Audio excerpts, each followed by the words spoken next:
is Dr. Nicholas Baldwin. It's all the way from Wroxton, England, where he's Dean of Wroxton College. Wroxton College is UK campus of Fairleigh Dickinson University, which is in Madison. Yeah, very close. And I've known Nicholas for many years. And still he invites me.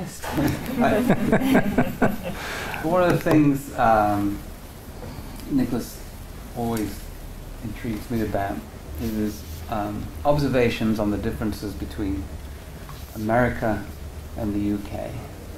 And having been resident in one and a very frequent visitor to the other, Nicholas likes to deliver and expound his thoughts to our undergraduates from Fairleigh who'll spend a semester at our campus in the UK, in England, really learning the British way of education. And so one of the things they have to learn is the culture they're now part of. And so, but this has lots of consequences, and I'll leave Nicholas to talk about that. But no, I'm very happy to introduce Dr. Nicholas Baldwin. Thank you. Thank you. Thank you for the invitation.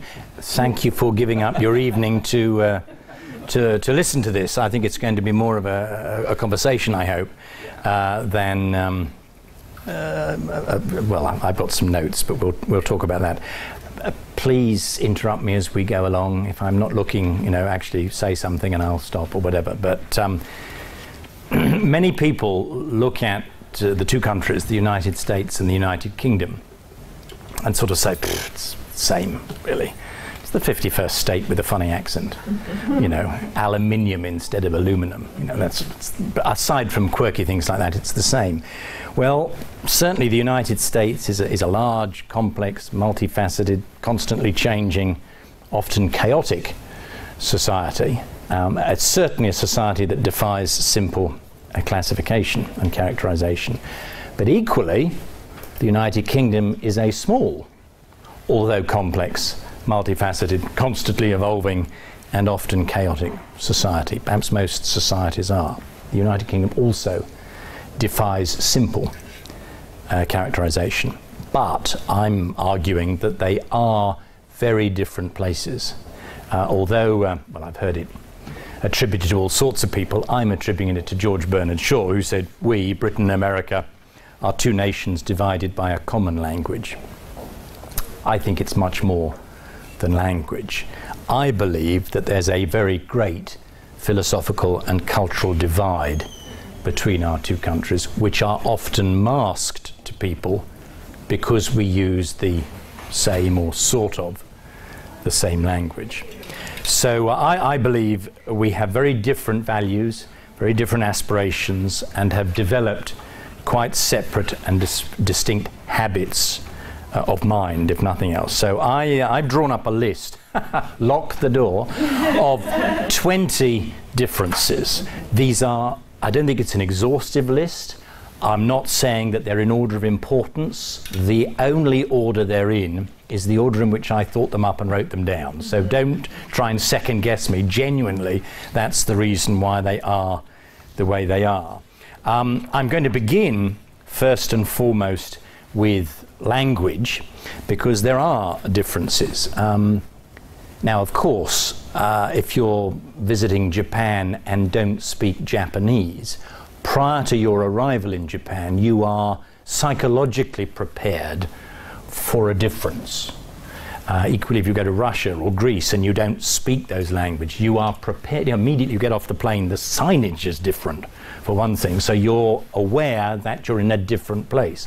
You come to England, or an English person comes to America, you actually understand the signs, so you're lulled into a false sense of security, frankly, that, oh, it's the same place, when it really isn't. I tell the story, you've heard me say this before, but an English friend of mine who was engaged to an American girl from Virginia flies over to meet her parents for the first time, and they have dinner, and he's sitting out on the veranda with his fiance's father, and the fiance and the mother indoors after the meal, and they're out there sort of sipping a mint julep or whatever they sip in Virginia. And my friend leans over and says, "Sir, what time shall I knock your daughter up in the morning?" Now, when I visited my friend in Richmond General Hospital, he was unaware as to quite why this fairly standard inquiry had provoked such hostility, because to knock someone up in my country is to knock on their door. I mean, at election time in my country, we have teams of knockers-uppers. Their job is to go around knocking people up, which is maybe why we had an 84% turnout in the recent Scottish referendum. So there are differences. If you go to London and see the sign for Subway putting the sandwich shop to one side, but you walk down under the road, you'll walk along and you'll find steps that take you up, and you've crossed the road underneath it without a train in sight, unless there's been some serious accident. Because a subway is a pedestrian walkway. Of course, for you, a subway is a train underground. In England, the subway is the underground, or the tube. So there are, in fact, more than 4,000 words in the English language that we have different meanings for. My students are always slightly perturbed if an Englishman says, "Do you have a rubber?" Which is a pencil eraser, I think, in the United States. Equivalent, I don't know what you call a rubber. But there's a difference, I understand. So they shouldn't be confused unless your sense of balance is remarkable. I thought, isn't a rubber an eraser in the UK? Yeah. Yes, yeah, that's what I mean. For you, that's what it means in England. Yeah, you have a different... Yeah. Okay. Then went to British schools and came to college in the US They are. and asked someone if they had a rubber, and got a lot of titters. And Exactly right. Well, I know students of mine might be at a I don't know, restaurant or whatever, and the waiter will come around and say, you know, "Would you like a dessert?" Having had the, you know, and the students will say, "No, thank you, I'm stuffed." The waiter or waitress may well say, "Well, congratulations," or "Thank you for sharing that with me, but would you like a dessert?" Because to be stuffed in my country, I shouldn't have started this, but is to be sexually satisfied to the point of oblivion, which may well prevent you having a dessert, but it's perhaps not what you want to share with the waiter. Just if you're looking at education, a private school in the United States is a public school in my country. What you refer to as a public school, we would refer to as a state school. I mean, I lecture government and politics, and I could use words like legislature, judiciary, executive, administration, bureaucracy. All words you know in your political system, but they mean something either entirely different or partly different from what you would use in the United States. So you can think you're understanding what's being said because the words are familiar, and yet the meaning is either partly different, significantly so, but partly, or entirely different. I mean, again, some American friends of mine, they brought their 17-year-old American football playing son to England. You know, no neck. I shouldn't say that, they're very good friends of mine, but that you get the idea. And they were going to stay in the Lake District, north of the country, holiday, resort place, and they phoned ahead to the little guest house they were staying in and said, "Could we have a cot for our son?" And absolutely, I didn't know this until after. Absolutely, no problem. So they arrive, and there's a crib in the room, because a cot is for a baby in my country. If you want what you would call as a cot, it's a fold-out bed. So yeah. That situation happened to me actually when I was brought over here on holiday, and they asked for a cot and they got given a roll-out bed rather than a crib. It's weird. And you go to a restaurant or whatever, the entree here is the main meal. The entree is the appetizer at home, the entrance to the meal. Why do you call the main bit the entree? I mean, anyway, there are, as I say, more than 4,000 words. Now, I can talk for 2 hours on the differences in language, but as I'm aiming to stop at at 7 o'clock or thereabouts. I will stop on language now. But, you know, usually people think, well, yeah, it's nuanced. I think it's more significant than that. You can get into very real problems. And actually, one thing I will, it's not really language, but it sort of comes out of that I want to focus on as a sort of difference. And that's something in America, tipping. Now, clearly Americans are excessively wealthy, have lots of money, and love throwing their money around to all and sundry. You know, someone's opened a door for you, here, have $1,000. That's the image. Whereas in England, we're just all too cheap to give anybody any money for anything. But there is a culture. Yeah. Sure, and there are. I'm not merely highlighting the differences. The idea is that why are there differences, and I want to sort of come to that particularly. But there is a huge cultural distinction with the policy of tipping. Americans do tip, and British people tend not to tip. Often at a restaurant, for example, I mean, it horrifies me that not in every restaurant, but a number of restaurants I've been eating at, they'll actually put on, you know, if you're paying with a credit card or the bill, the option for tipping. 15% is this, 20%, 25% is this. Right. That's the most, or 15 is the least I've seen. 18 and 20. That's perhaps more common. I'm English. 15% for it. We wouldn't do that. Often at a restaurant, the tip is included in the price, so that you're not adding it on. If you don't like the meal, you can actually subtract the tip. No one English would ever do that because we would be too embarrassed. It could be the most horrible meal, but we'd still pay the tip. But 10%, we can work that out. Now, I know it's easy now, but I mean, people have apps on their phones for working out the tip and this sort of thing in the United States. This comes also, yes, socially minimum wage or not minimum wage, or people earning under the counter and all of this sort of thing. We've had a legal ruling in my country that a tip cannot be part of a salary. So you have to have the minimum wage, and tips are on top of that. It can't be to bring you up to the minimum wage in England or the United Kingdom. But equally, we've come at it culturally from different reasons. Americans, for longer, have eaten out much more frequently than in my country. And even today, I mean, the figures I think are 56% of American adults eat out at least once a day. And that's not just picking up a Starbucks, I mean a meal, actually eat out. It might be fast food, I don't mean a restaurant, but a fast food. Eat out at least once a day. It's 33% of Brits a week. It's a huge difference.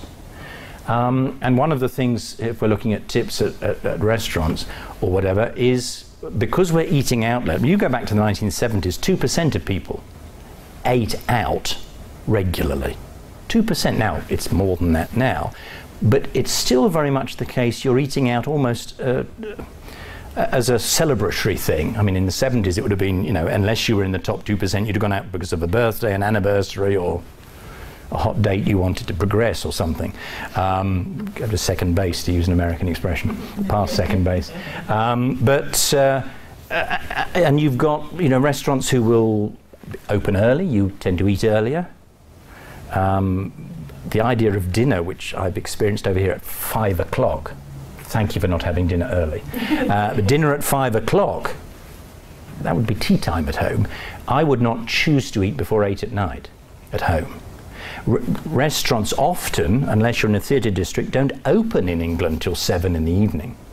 And they often wouldn't expect anyone else to be at that table for the evening. Whereas I've seen students of mine work in restaurants and they get people in, fed, cleared, 3, often 4 covers in an evening at a table. That's not the position. So, you know, culturally, we also have a difference about what's good and bad service. Now, don't get me wrong, I'm not saying all service here is bad and all service in England is good, or all service in England is bad and all service here is good. But there are, you know, if someone pours hot soup on you, that's bad service. Unless you're slightly odd and choose to go to a particular restaurant, I know in Berlin, when they intentionally do that sort of thing, but that's a different matter.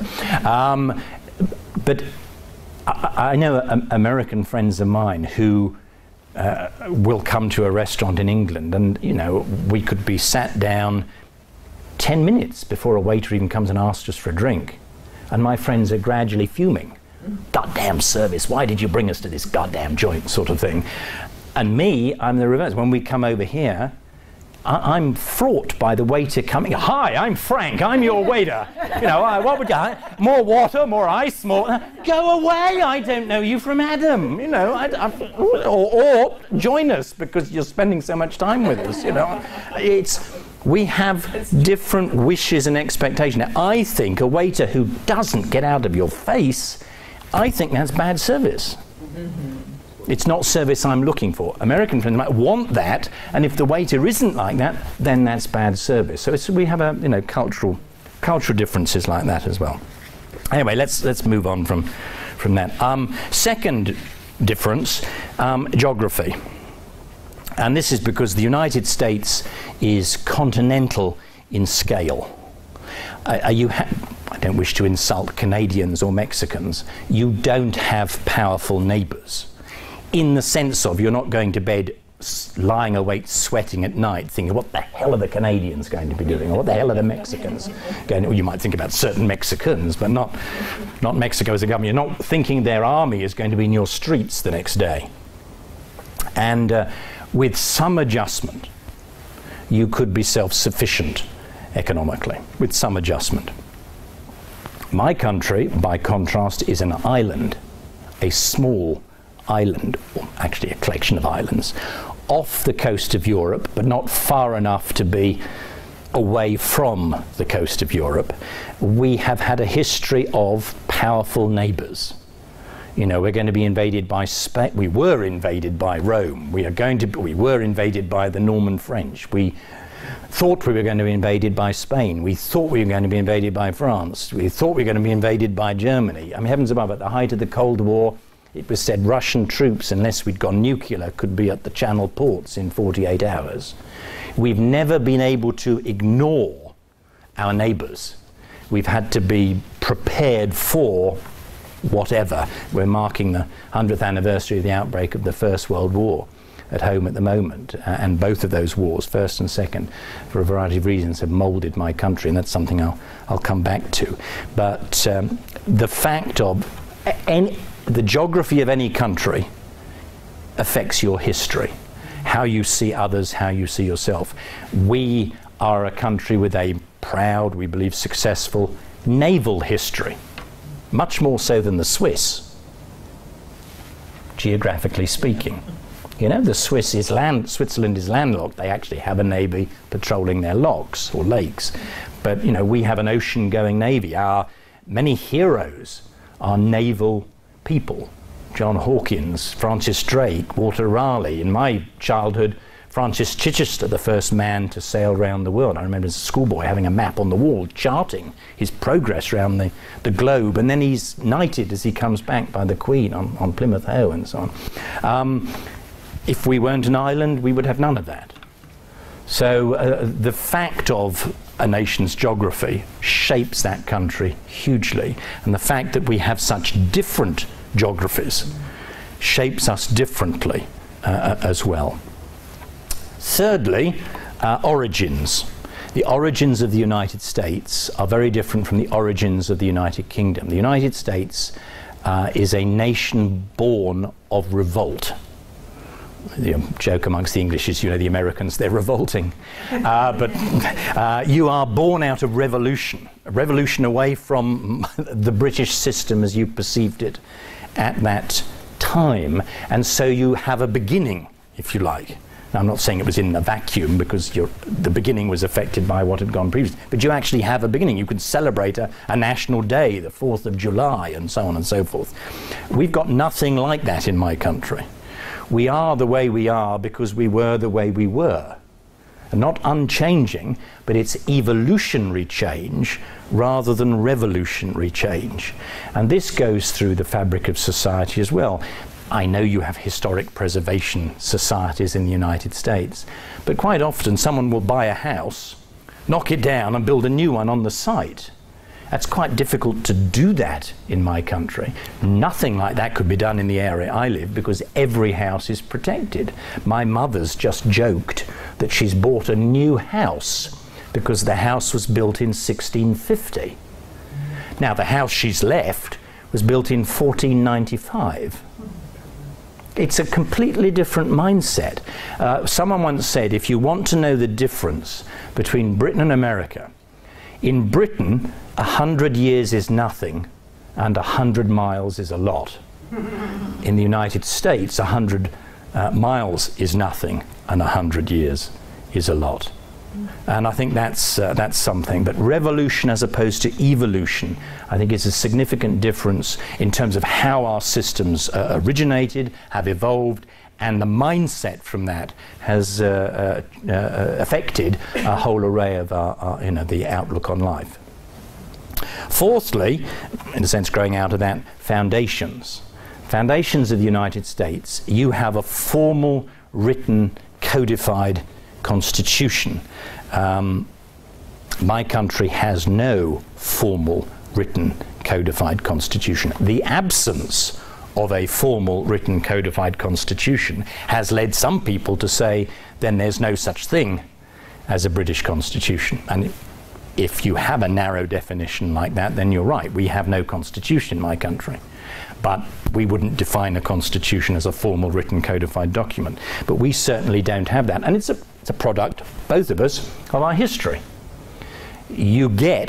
A country gets a formal, written, codified constitution because of a break in your development.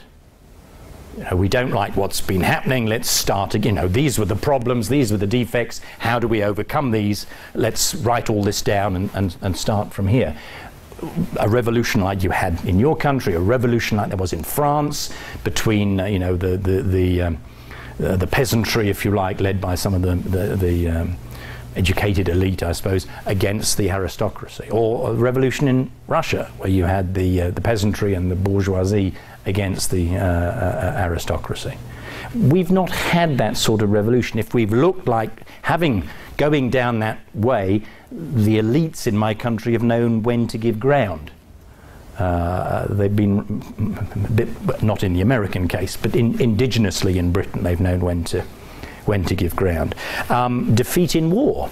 Germany has the constitution it has because they lost the Second World War and their constitution was drawn up by you and us and the French. Japan has the constitution it has because they lost the war and was drawn up primarily by you with some input from us. Afghanistan. There's no way Afghanistan would have the constitution it has now. No way would Iraq have the constitution it has now if they hadn't had the invasions, the coalition, whatever. We've not been invaded in my country since 1066. We've not lost a war that has impacted upon us domestically since 1066. And written constitutions were not known in 1066. So, and anyway, Duke William of Normandy was claiming to be the legitimate heir to the throne. And if you say, I'm the new boss, but I'm tearing up everything that's gone before, you've rather lost the claim to be the legitimate individual. So he wasn't inclined to do anything like that anyway. Or you get a constitution in that narrowly defined sense through independence from another country. India negotiated its constitution when it separated from Britain.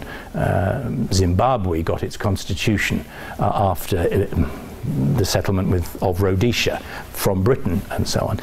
Well, again, Britain's not been part of anyone else's empire except when Rome conquered us and then left. And there weren't written constitutions then. So we have this sort of informal way. Our rules are partly written down, but only partly, not gathered together in a single place, and many of our rules are not written down at all.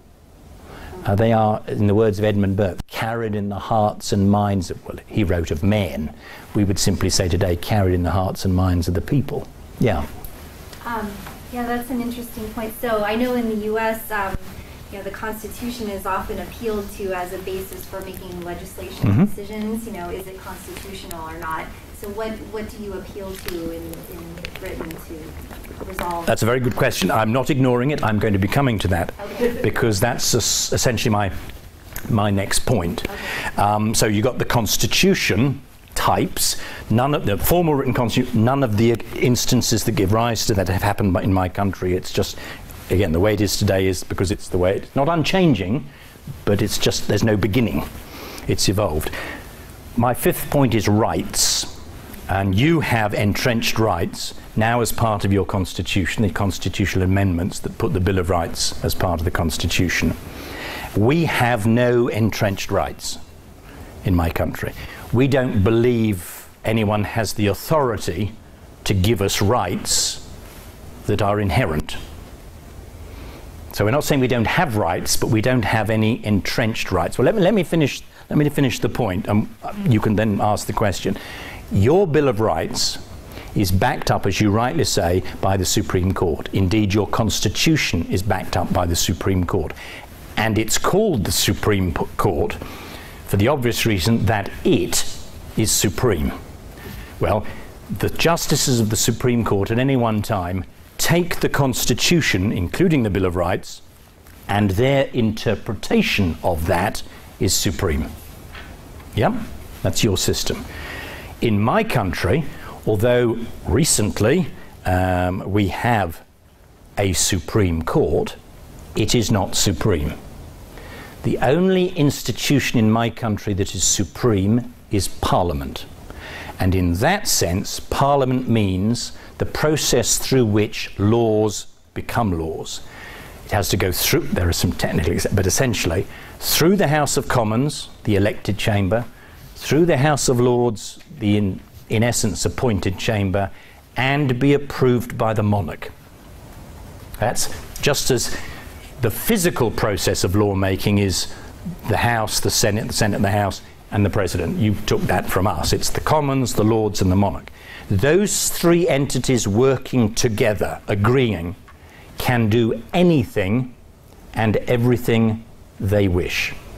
That is supreme. The courts, even the Supreme Court, is inferior to Parliament. We have no constitution in the sense of here it is for the judges to interpret. Judges can interpret the law passed by Parliament, but they cannot say to Parliament what you're doing is unconstitutional because we don't have that sort of constitution, nor can they say to Parliament what you're doing is illegal because the law is made by Parliament. So a constitutional expert in the middle of the last century, Sir Ivor Jennings, said Parliament can do anything except turn a man into a woman and a woman into a man. He was wrong. Legally, Parliament can do that. Could pass a law to say henceforth every man is a woman and every woman is a man. And if you read the medical pages of journals and so on, we have the power to enforce that. The unkindest cut of all, gentlemen. But we have the power to enforce that. It could pass a law to say henceforth the national language is Swedish. It could pass a law to say anyone who wears orange and yellow in a class that I'm addressing can be shot. And it would be the law. They could pass a law to say, well, I know, let's change the side of the road we drive on. This is a huge difference, so we'll do it gradually. Trucks this month, cars the next month, pedestrians. They can do anything they wish.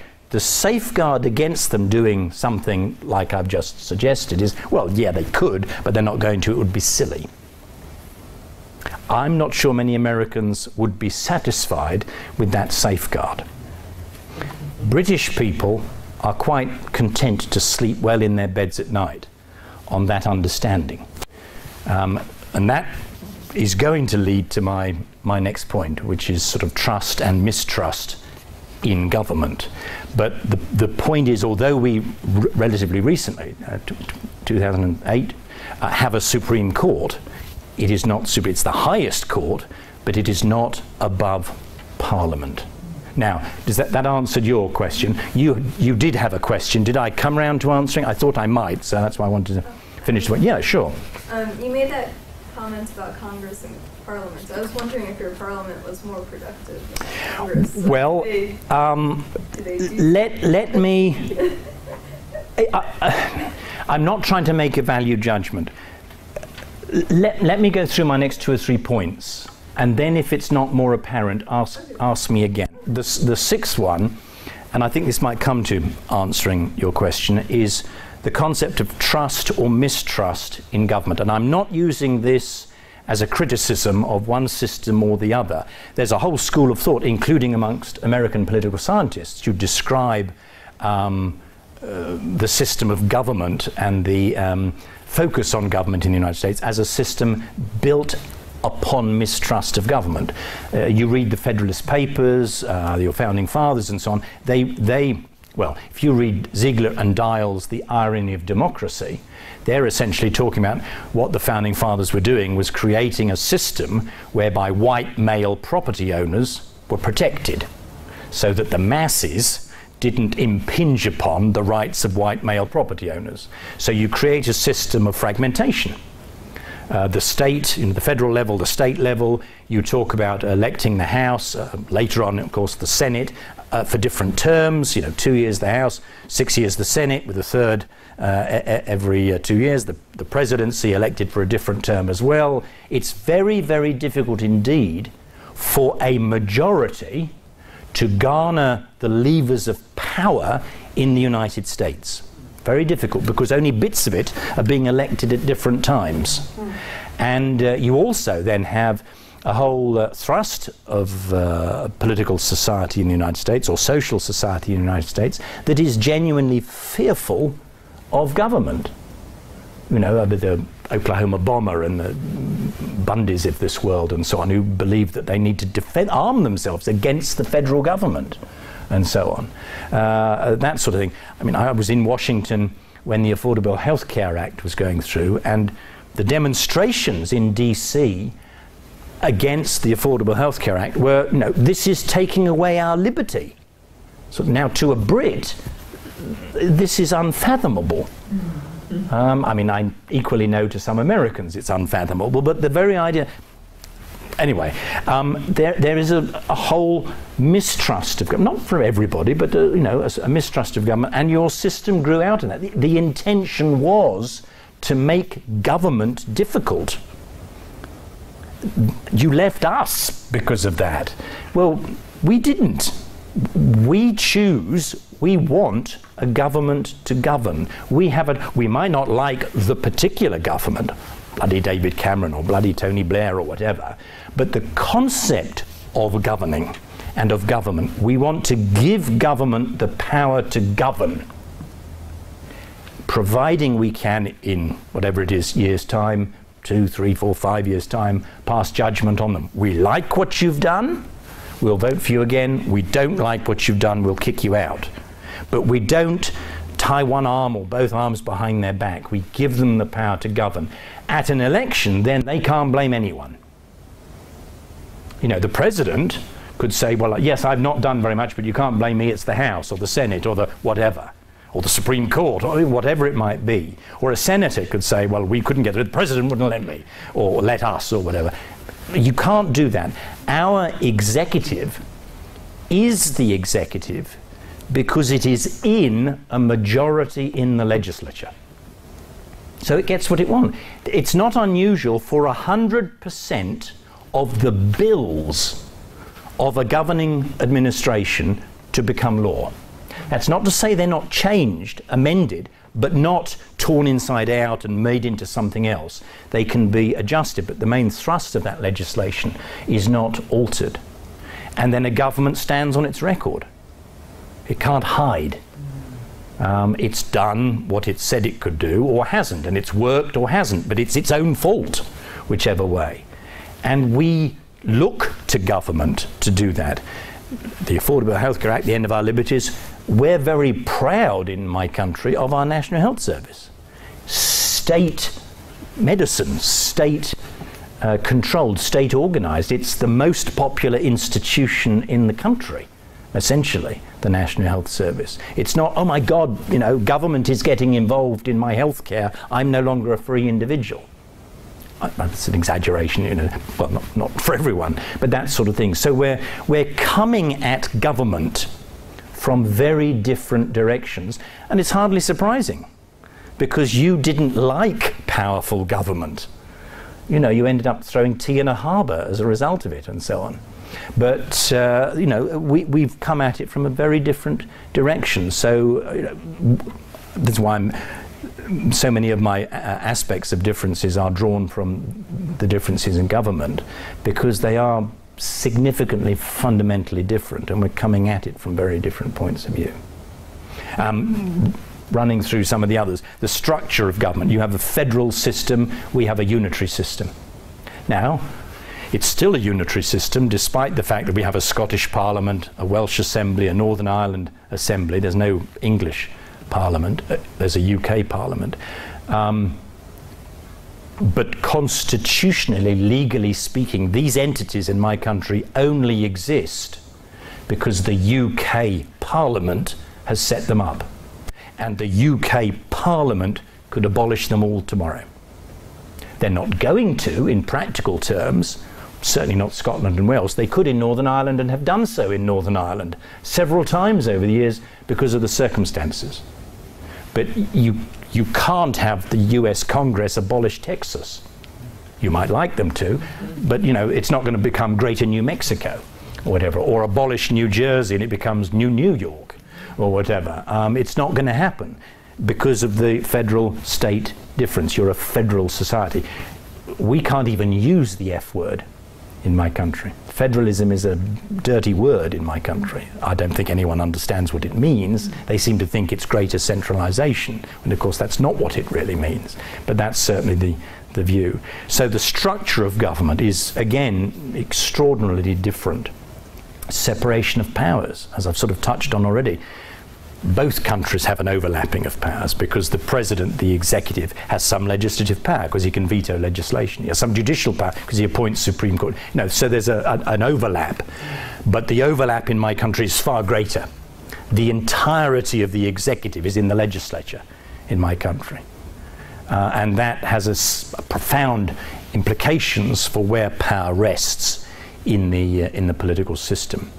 Head of state, this is ninth point, head of state and head of government. The United States president is, when they're not appointed by the Supreme Court, is essentially, well, indirectly elected by the people. The people elect the electoral college, and then the electoral college elects the president. But usually we refer to it as the people are electing the president. And the president is also the head of state. You don't separate the two. Your head of state is the head of government, or head of the executive. So the country that separates these things doesn't, whereas my country, where we don't separate, do. Our head of state is different from the head of government. The Queen is head of state, and the Prime Minister is head of government, and we elect neither. The Queen is there because she chose her parents wisely. It's the principle of heredity. The Prime Minister is there constitutionally because the Queen has appointed him or her. It's a him at the moment. But in practice, the Queen will exercise no choice. Damn it, I sit by the phone every week waiting for her to call me to be Prime Minister. She hasn't done yet. But she has a choice. She can choose anyone. But the practice is she will only send for the political leader who commands majority support in the House of Commons. And that person is not elected as Prime Minister. He's one of the 650 elected members of the House of Commons. His party has chosen him as its leader, and as leader of the majority party, or at least of a group of parties that are in a majority, the Queen automatically sends for him.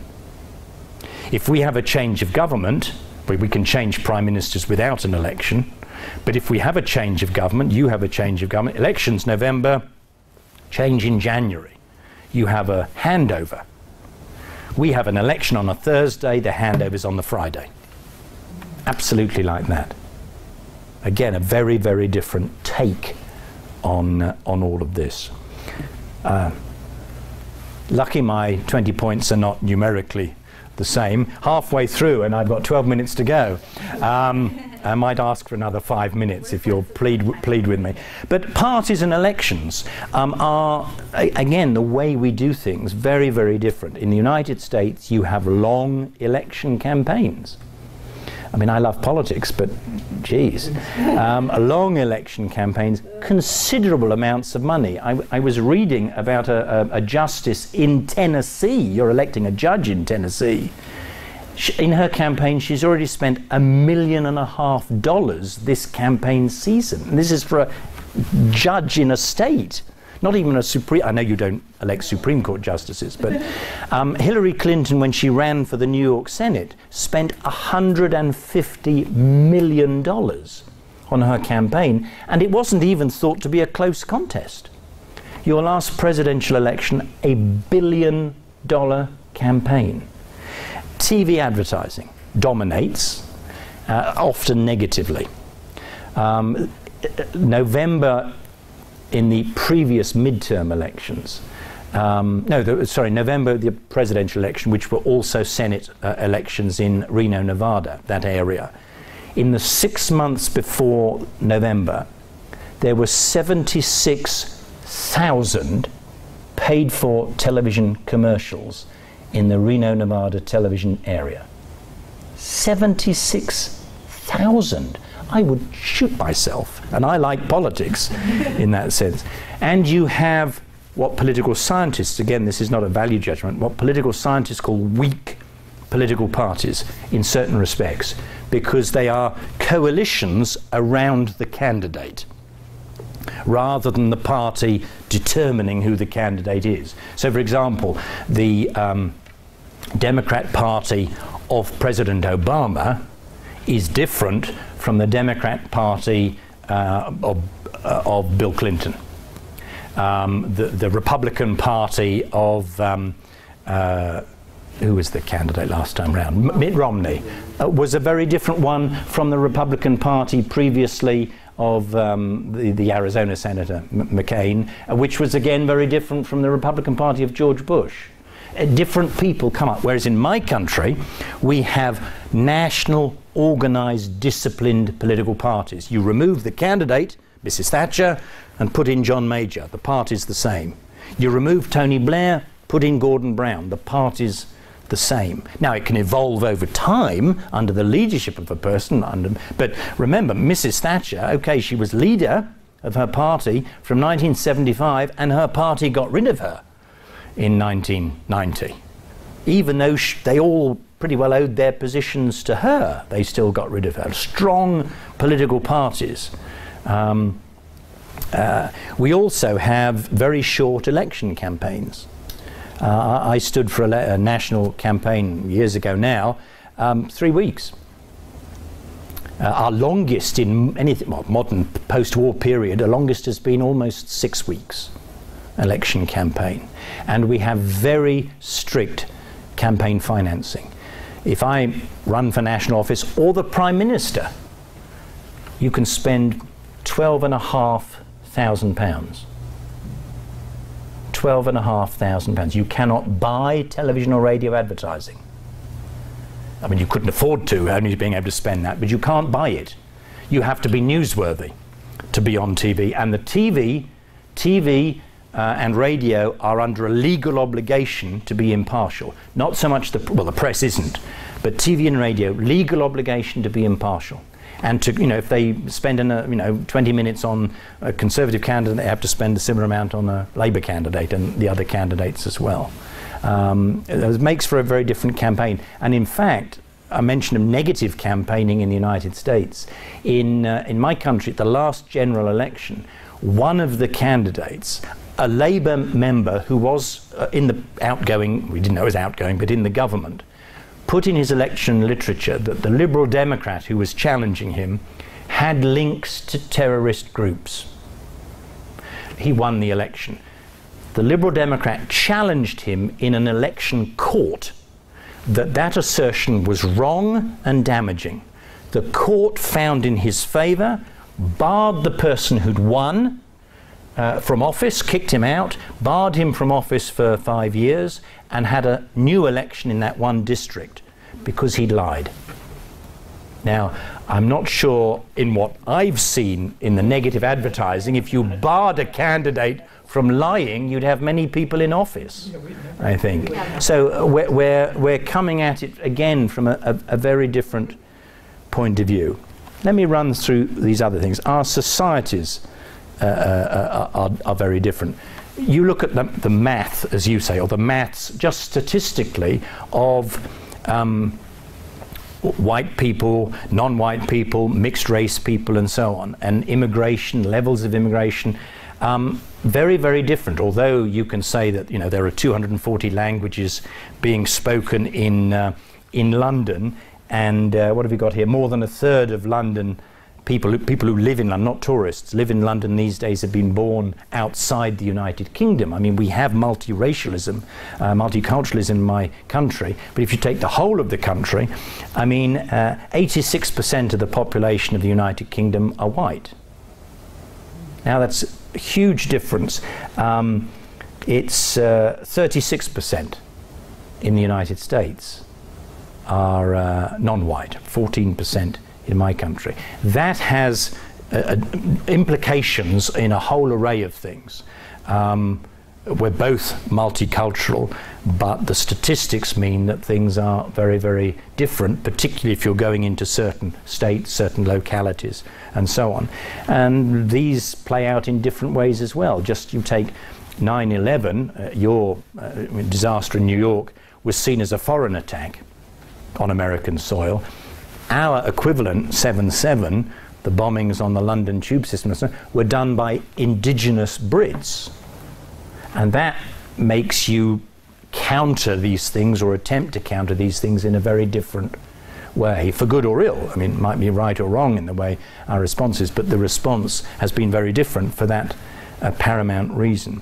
Class as well. America is always described as a classless society, and Britain as a country weighed down by class. I don't actually agree with either prospect, but the focus tends to be that. I look at American literature, born on the wrong side of the tracks. I think one of the great class-based novels is The Great Gatsby. America is not a classless society, but you've often had other divisions that have masked class, whereas in Britain, historically, the only division that was focused on, the only division that we had, was a class-based one. I think that's no longer true, but equally the difference that people saw was America, anything's possible, from log cabin to White House. Britain, you only get what you're born into. You can't get out of that. Well, I'm not sure either is true. I think both are exaggerations, but they're exaggerations that come from the mindset. The mindset perceptions can be more important than reality sometimes. The reality is not everyone can become president, not everyone can come out of the hovel that they might live in. It's not that no one can come out of the hovel they born. I mean, you go back to the early 1920s, the person who became Prime Minister of Great Britain and her empire was a chap called Ramsay MacDonald. He was the bastard son of a cowherder. I mean, and yet he became Prime Minister of Britain at that time. Lloyd George, Prime Minister in 1916, he was brought up by his cobbler uncle. Even more recent, Mrs. Thatcher, first woman. I'm not sure when you had a woman president. But the first woman to become Prime Minister, her father was a greengrocer, a shopkeeper. You know? So you, in a sense, can come from nowhere and become a top in Britain, and it doesn't mean you will in the United States, but it's the mindset. You know, you think, oh, the American dream, anything's open to us, but many people know, oh no, oh God. In fact, someone once said, all the people with any got up and went from my country. I don't think that's necessarily fair. Equally, I think we have a different analysis of what we mean by class. Many Americans think of class primarily in terms of income, money. And if I said to you there are two people who were born in the same neighborhood, the parents doing the same thing, they ended up in identical houses next door to each other, having had the same schooling, doing the same job, the same income, most Americans would say those people would be of the same class. Would you not? Mostly, yeah? A Brit, are these of the same class? Well, hang about. What football team do they support? Do they support a football team, or is it a cricket team? What car do they drive? Where do they park it? Is it on the road, in the driveway? When do they wash it? Who washes it? Do they take it to a drive-in car wash, a hand-done car wash? Do the kids wash it? Do the Boy Scouts wash it? Do they drink tea? If it's tea, is it loose leaf tea or tea bags? Do they serve it in a cup or a mug? Is it an antique or an... All of these things we'd want to know before we could determine what class someone might be from. That may be because we focus on it more than other, but then that clashes out other divisions. But I don't think Americans would ever think of class in terms of aspects of life like that. Like yes, the accent you might have, for example. Let me race through these other ones. Church and religion, hugely different. America is a society born out of faith, created out of faith. Now, whether you take one view that the Puritans left so that they could freely practice their own religion, or they left so they could freely make sure that no one else practiced any other religion, Salem and all that, it doesn't matter. But we used to be in my country a religious society. Our civil war was religious based because of its political implications. But we're not really a religious society now. There are, of course, individuals in my country that are very religious, Christian or otherwise. But the latest survey has that in our census, 25% of people say they have no religion in my country. And a lot of people who would claim that they're, for example, Church of England, that's tradition, rather than they actually go, believe, do anything about it. It's sometimes said that the English, particularly the English, go to church 3 times. When they're hatched, when they're matched, and when they're dispatched. America, separation of church and state, and yet on your money you have "In God We Trust." I've never heard an American political speech that doesn't use the word God, even if it's only "God bless America" and "God bless you all." I've only once heard a British politician use the word God, and that was John Major when he went on television and sent troops into war in the Gulf. And then he said to everyone, "Good night and God bless." And it was noteworthy, but it seemed sort of okay. Tony Blair, one of the personally most religious prime ministers we've had, when he first became prime minister, was asked about his faith, and his press secretary immediately came, "No, we don't do God." It was a private thing. On our money, we have Charles Darwin. Your money, in God we trust, despite separation of church and state. We have an established church, Queen is head of it, bishops sit in the legislature, but on our money is Charles Darwin.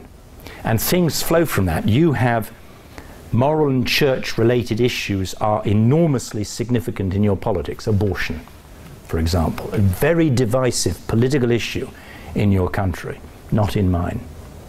There are people who have strong feelings about it, but it's not a political issue as such. Abortion's legal in my country, has been since 1967, and there are people who think it shouldn't be, but it's just not mainstream political debate in the country at all. Gay marriage, we've had civil partnerships for a long time. Gay marriage was promoted by the leader of the Conservative Party, and those who opposed it were in the Conservative Party, but it's the law now. Abortion, when it became legal, was promoted by a Liberal, and the key proponent against it was a Liberal. Our parties are not... The Conservatives believe this, Labour think that on this. If there are divisions, it's across parties, which tends to be in the minorities, and the mainstream do not focus on these issues. I mean, I've stood for election, I might have been asked about these, but it didn't affect the vote in any way, really. Just let me flag up these other ones, and if you have questions on it, we have a difference over our policing. You have an armed police force, we don't. That's essentially because of gun control. We have gun control, very strict gun control in my country, because we have no history. Law and order was established in my country before guns were developed.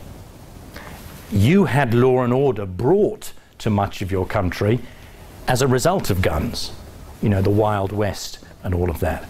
You have in your constitution the right to bear arms, whatever that actually means. I'm not sure the Founding Fathers felt that every 4-year-old should have an Uzi, but some people sort of almost think that. Healthcare. We've seen the huge division there. Even the Affordable Health Care Act, which from a British perspective is seen as a very minor reform, is perhaps the most divisive thing in American politics in the last 5 years. Perhaps. No one argues against the National Health Service at home. Conservatives, Labour, all have said, don't worry, the National Health Service is safe with us. Even Mrs. Thatcher argued that. And it, as I say, it's the most popular institution in the country. Education, we have a different approach, not least of all to university education. Many more people go to university. It's 78% go to university, or the equivalent in your country, 40% in my country. And we fund it differently and so on, although that's changing. But the argument, the idea, if you like, in the United States is if you don't go to university, really all you need to know is, can I supersize this for you? Whereas in the United Kingdom, it's not, oh, if I haven't been to university, I've got no prospects. You can become a lawyer, never having gone to university. You can go into nursing, never having gone to university. You can become a real estate agent, never having gone to university. There's a whole array of careers that you don't need to have gone to university. I'm not saying you can just, I think I'll be a lawyer today and put up a plaque outside your house. You've got to be qualified, but you can be qualified without going to university. University, going back to the early 1960s, 1960, 61, 2% of people went to university. Essentially it was teachers and high-level government bureaucrats who went to university. Doctors might have gone to medical school, but they weren't, quote, universities. So there's a difference in how we see these things. All sorts of issues here. I could have backed up all sorts of things with some fascinating information. Closing, the impact of the First and Second World War. First World War had little impact on the United States, except one historian wrote once, it was America treated the First World War like they treat a baseball game. We won, it's over, let's go home. First World War cost 1 million lives in my country, many more in the First World War than the Second. It shaped my country, how it sees itself and how it sees others, in a way that cannot be underestimated. Equally, though in a different way, the Second World War. When we, quote, stood alone and survived through our own ingenuity and so on, is the perception. And that's shaped us, and as I say, how we see others in the world. I've got here, some of these are perhaps, or this one anyway, more tongue-in-cheek than others, but immortality as opposed to mortality. What I'm focusing on here is an attitude or state of mind. I think in the US there's a belief that you can delay death. Perhaps even avoid it altogether. If you really try, it becomes your fault. Freeze yourself like Walt Disney and you can come back. This is the common preoccupation with health, vitamins, aerobics, jogging, prune juice, plastic surgery. Death is frankly your fault. You didn't try hard enough. Whereas in my country, what the hell? What's going to happen is going to happen. We recognise the central absurdity of existence. Our national anthem should not be God Save the Queen. It should be Monty Python's, always look on the bright side of life. Events are going to run their own course. Don't run for a bus. Another one will come along. Don't miss a cup of tea. It could be your last. So, choice. 19th. Americans like choice. Choice is good. Not in my, we don't do choice. Look, this is a national newspaper headline which you would never see in the United States. Shoppers dislike being spoilt for choice. Okay? Consumers bewildered by thousands of brands. You would never say, I once had a student write a paper for me saying she was traumatized. That's her word, traumatized by only finding 2 types of strawberry Pop-Tart in the supermarket. Not 2 types of Pop-Tart, it's just strawberry Pop-Tart. We're not used to choice. You have an abundance, natural resources. We have coal. That's our only natural, coal and fish. Those are our only natural resources. Everything else we've had to bring in, which makes them expensive. So again, you've got to go back to the geography, the history and so on of all of this. We aren't used to choice. We haven't had it. You know, if something's broken, repair it. If it breaks again, repair it. Breaks again, repair it. Not, oh, let's get a new one. The ashtrays in my car are full. Let's buy a new car. That's, you know, you've been a wealthier country for longer, in a sense, than, you know, post-war. And then finally, personality characteristics. We're very, very different people. The United Kingdom, we tend to be withdrawn, shy. It was once said that a love letter, if written by an Englishman, is likely to begin "to whom it may concern." Or that when sex comes in a topic, the Englishman's likely to say instead of "ah." But silence was once described as a conversation with an Englishman. And we tend not to complain. As I say, I'm in a restaurant eating a bit of meat and, oh my God, this is tough, isn't it? Worst meal I've ever had. Waiter comes by, everything all right? Oh, absolutely wonderful, thank you. Because we'd be too embarrassed to complain. Americans are not known to be shy or withdrawn, shall we say. You'll talk about anything, frankly. Not least of all sex. I've watched Jerry Springer. All sorts of things come up there that are shocking. I think you'll certainly speak up, and often loud. I mean, a group of young Americans trying to be quiet are noisier than a group of young Brits trying to be noisy, except if soccer is involved, frankly. But I've had people complain in the village where the college is located by students walking through at night telling each other to be quiet. And Americans, again, will certainly complain. If you're having a horrible meal, you'll say so. And that's not a criticism, it's merely a difference. I've gone on 10 minutes too long, and I've rushed through a whole lot of those things, and I could have said a lot more, but my apology is that I could have said a lot more. So, but are there any questions? Any other questions? Any disagreements? Anything that I think you think I've missed out? Yeah, go on. I'm surprised you didn't mention humor. That's because I'm not funny. Yes, you could, and I actually do lecture on humour and the origins of British humour and so on, and it is different. But I don't think, in truth, it's as clear-cut, the differences, because I think one of the funniest over the years American comedians is Woody Allen. And I know many Americans think so, but I also know many Americans who don't find Woody Allen funny. Some humour is not the same as other. One of the people who was, for a time, very popular in my country was a chap called Benny Hill, who actually was shown over here as well on certain networks. I never found Benny Hill funny.